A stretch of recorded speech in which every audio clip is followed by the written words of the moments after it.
E se eu te dissesse que existe um código escrito há milênios que parece ter previsto alguns dos eventos mais decisivos da história humana? Não é ficção científica e não estamos falando de teoria da conspiração. É algo documentado e que está à vista de todos, nas páginas de um dos livros mais antigos do mundo. Um livro sagrado.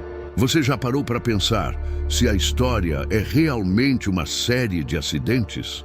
Ou se o futuro, de alguma forma, já foi sinalizado? Prepare-se. O que vamos explorar hoje vai desafiar a sua percepção sobre o tempo.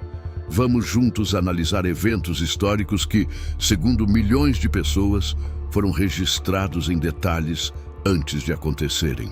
Quer saber quais são?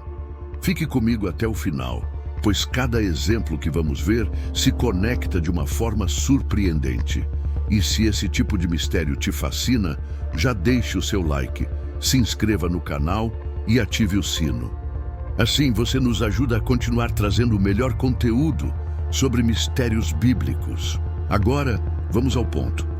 Para muitos teólogos, a Bíblia não é apenas um guia espiritual, mas um verdadeiro mapa do tempo, repleto de profecias que se desenrolaram com uma precisão assombrosa.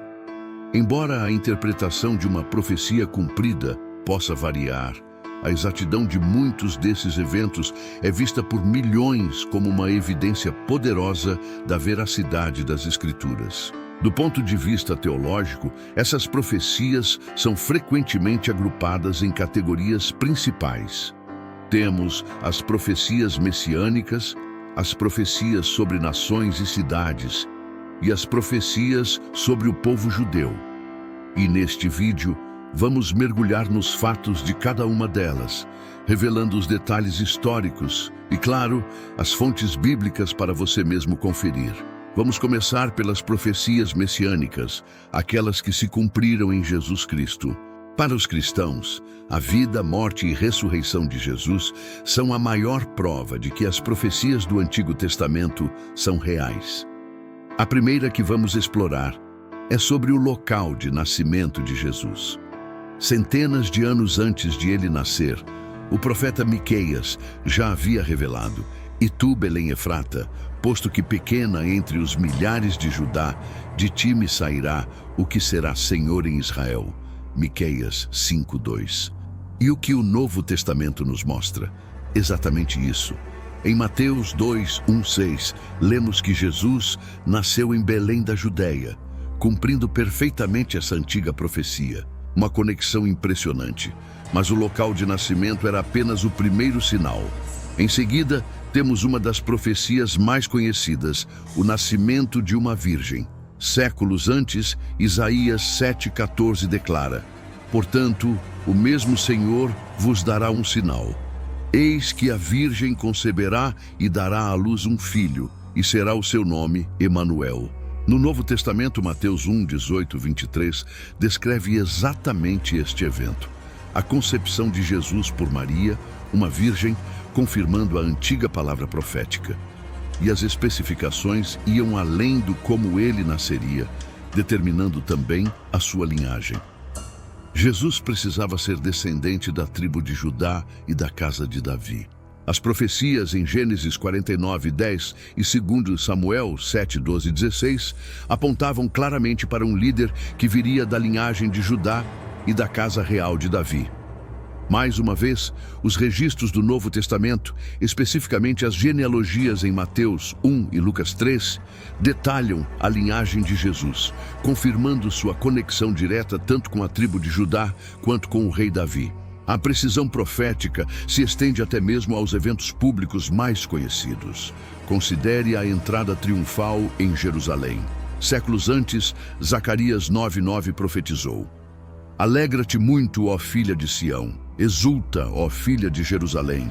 Eis que o teu rei virá a ti, justo e salvo, pobre e montado sobre um jumento, sobre um asninho filho de jumenta." Avançando para o Novo Testamento, Mateus 21:11 descreve a cena exata. Jesus entrando em Jerusalém, montado em um jumentinho, sendo aclamado pela multidão. Mais uma vez, O evento histórico parece ser um cumprimento direto de um roteiro antigo. E esse roteiro não parava nos momentos de aclamação. Os detalhes sombrios da crucificação também foram profetizados. O Salmo 22, escrito séculos antes de Jesus, descreve com uma riqueza de detalhes o escárnio, a sede, as vestes repartidas e as mãos e pés perfurados do Messias transpassaram-me as mãos e os pés. Quando lemos os relatos da paixão nos evangelhos, como Mateus 27 e João 19, vemos cada um desses detalhes se cumprindo na crucificação de Jesus. Uma descrição sombria e precisa, mas a profecia não terminava na morte. O Salmo 16:10 anunciava a própria ressurreição. Pois não deixarás a minha alma no inferno, nem permitirás que o teu santo veja corrupção. Em Atos 2, 25, 31, Pedro cita este salmo para explicar a ressurreição de Jesus, mostrando que a vitória sobre a morte também estava predita. Essas são as profecias messiânicas. Mas o mapa profético vai muito além de um único indivíduo. Agora, vamos explorar as profecias sobre nações e cidades.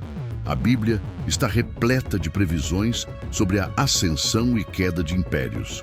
E o cumprimento delas na história é algo que nos faz parar para pensar. Vamos começar pela destruição de Jerusalém e do templo. Jesus mesmo profetizou em Mateus 24, 1-2 e Lucas 21, 20, 24 que Jerusalém seria cercada por exércitos e que o templo seria destruído, não ficando pedra sobre pedra. E o que aconteceu? Em 70 d.C., os exércitos romanos, sob o comando do general Tito, cercaram Jerusalém, saquearam a cidade e, de fato, destruíram completamente o segundo templo, deixando uma ruína que ainda hoje nos lembra dessa profecia cumprida. Um evento histórico brutal, que espelhou perfeitamente a advertência feita décadas antes. Mas a destruição de Jerusalém não foi um caso isolado. O mesmo padrão se aplica à queda da Babilônia. Isaías, capítulos 13 e 14, e Jeremias, capítulos 50 e 51, profetizaram a queda abrupta e total da Babilônia, uma das maiores potências da antiguidade, mencionando especificamente a participação dos medos, que eram parte do Império Persa, e seu líder. O registro histórico confirma. Em 539 a.C., Ciro, o grande do Império Persa, que incluía os medos, conquistou a Babilônia em uma única noite, em um cumprimento exato da profecia. Talvez o exemplo mais impressionante seja a queda de Tiro. Ezequiel 26 profetizou que a cidade costeira seria destruída, que muitas nações viriam contra ela e que suas ruínas seriam lançadas no meio do mar. A história nos mostra que isso aconteceu em duas fases. A cidade foi primeiro sitiada por Nabucodonosor, mas o cumprimento mais espetacular da profecia veio depois. Em 332 a.C., Alexandre o Grande, para conquistar a parte insular de Tiro, precisava de uma ponte. Sua solução foi literalmente raspar as ruínas da cidade antiga no continente e usá-las para construir um aterro até a ilha.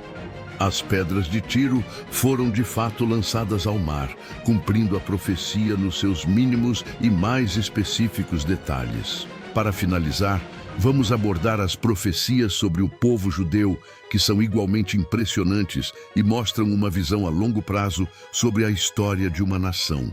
A dispersão ou diáspora. Deuteronômio 28, 64-65 e Jeremias 9:16 previram que os judeus seriam espalhados entre todas as nações, de uma extremidade da terra até a outra. O que a história nos mostra? Exatamente isso. Em duas grandes fases, o cativeiro babilônico após 586 a.C. e, de forma mais drástica, a destruição de Jerusalém em 70 a.C., iniciando a diáspora global. Uma nação inteira foi espalhada por todos os cantos do mundo, exatamente como havia sido profetizado, durante quase 2000 anos. Mas a profecia não se limitava à dispersão. Havia também a promessa de preservação e retorno a Israel.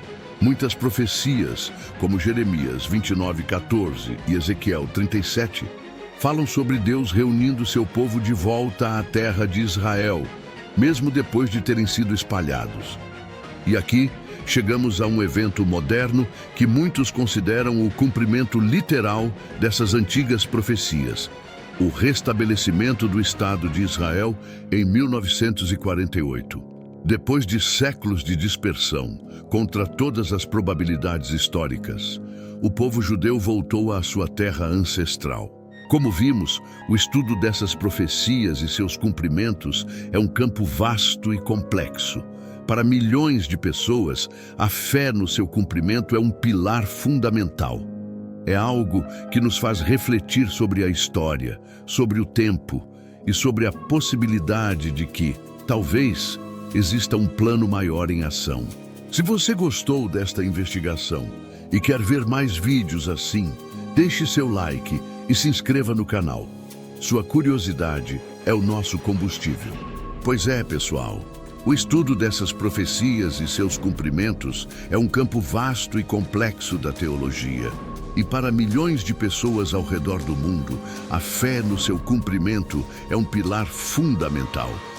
É algo que nos faz refletir sobre a história, sobre o tempo e sobre a possibilidade de que existe um plano maior em ação. Espero que este vídeo tenha despertado sua curiosidade e te levado a pensar mais profundamente sobre esses mistérios. Se você gostou desse conteúdo e quer ver mais vídeos assim, não esqueça de deixar seu like, compartilhar com seus amigos que também se interessam por esses temas e, claro, se inscrever no canal para não perder nenhuma das nossas próximas explorações. Ative o sininho para ser notificado sempre que tivermos um vídeo novo.